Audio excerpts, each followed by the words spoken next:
अस्सलाम वालेकुम जी दोस्तों, कैसे हो? उम्मीद करता हूँ खैर वाफ़ियत से होंगे। ये सुबह सादिक के वक़्त सूरज के निकलने वक़्त का मंज़र है हमारे गांव का, जो कि बहुत ही प्यारा, बहुत ही दिलकश और बहुत ही ज़बरदस्त मालूम हो रहा है। यहाँ इस वक्त परिंदों की चहल पहल ने इसको मज़ीद जो है ना वो रौनक बख्शी है। देख सकते हैं परिंदे उड़ रहे हैं और जा रहे हैं आसमान में, आप लोगों को नज़र आ रहे होंगे।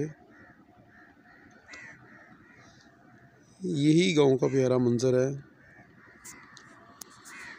कि जो हमें शहर जाने पर मजबूर नहीं करता हमें शहर को छोड़कर गांव में रहने पर मजबूर करता है।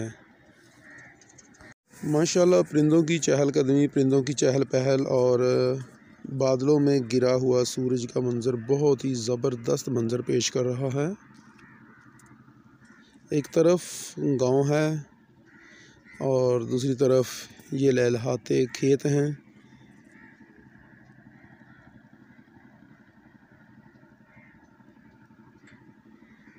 माशाल्लाह,